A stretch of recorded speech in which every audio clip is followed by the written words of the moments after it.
Hey guys, what's going on? Steve Araujo here from thebasshang.com, and I am at Form Factor Audio headquarters. I'm really stoked to be here. I've been using Form Factor audio cabinets for some time now, probably 2 to 3 years, and I love their stuff. They're now coming out with amplifiers and amp heads, which I'm super excited about.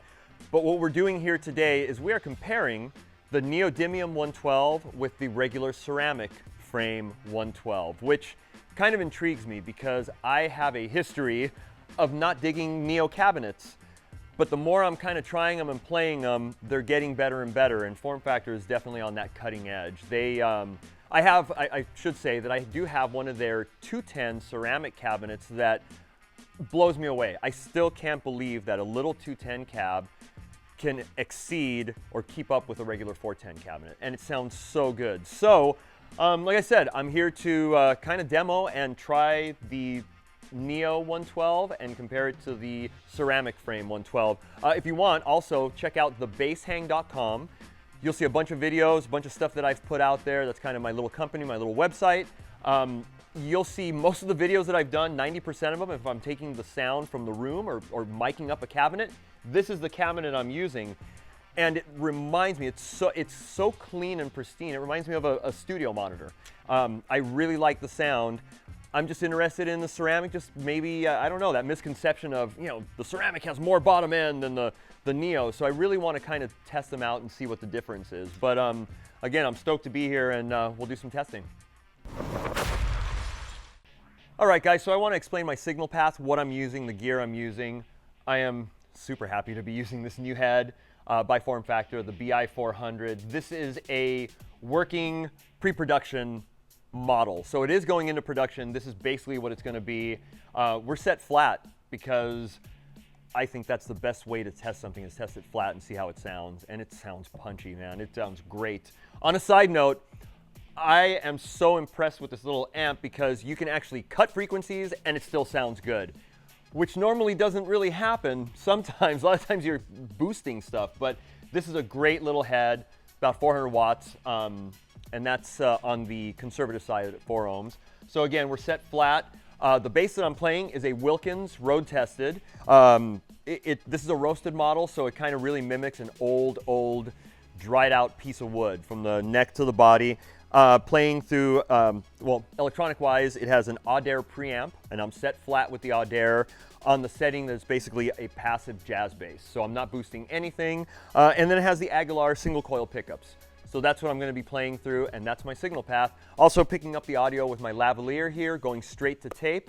So kind of take it with a little bit of a caveat with sound pressure levels, because bass does produce that, but we're going to get some good sounds. It actually, we've been kind of testing it. It actually sounds really good. So next up, we're going to do some testing. All right, guys, so I'm going to play a little bit. I'm going to play a little finger style, and then I'm going to play a little slap, just some basic stuff so you can hear what this cabinet sounds like.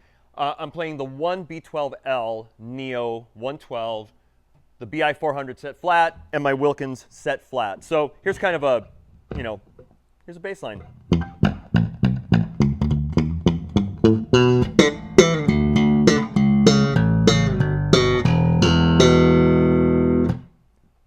I think that sounds killer. Just nice and tight, fat sounding.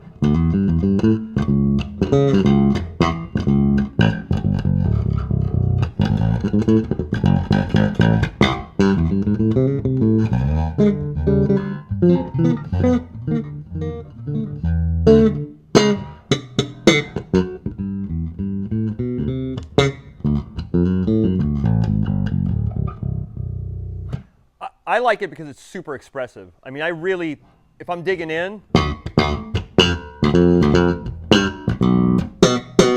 or if I'm playing super soft.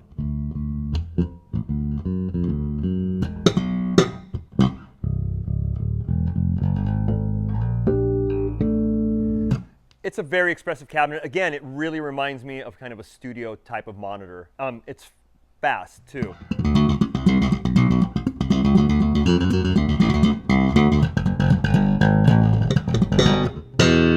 Just a fast cabinet. So I think it sounds really good. So next up, I think we're going to try the ceramic, but that sounds amazing. I'm really happy with that. All right, guys, so we are back, and now I have the Bi400 plugged into a ceramic 112 form factor cab. Haven't changed any of the settings. Everything is the same, so let's play a little bit.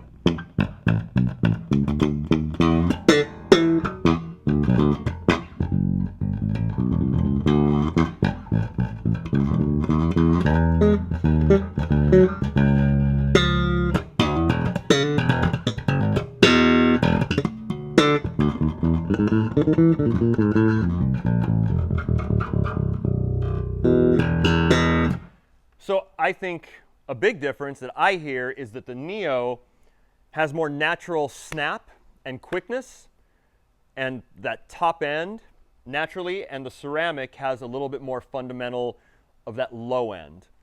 Both killer. I'm in kind of tone heaven right now. It sounds really, really good. The other thing I want to mention is these do have horns.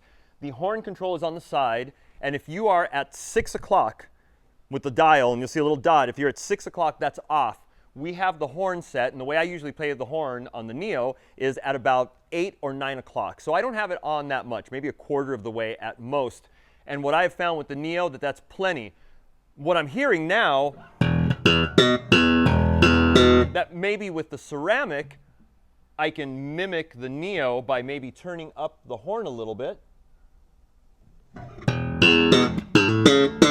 And it kind of gives me that higher top-end shimmery snap that the Neo has. So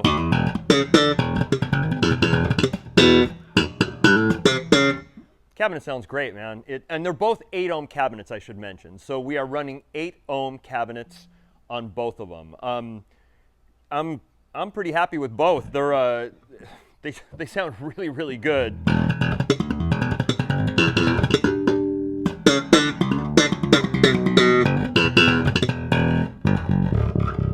And can handle that the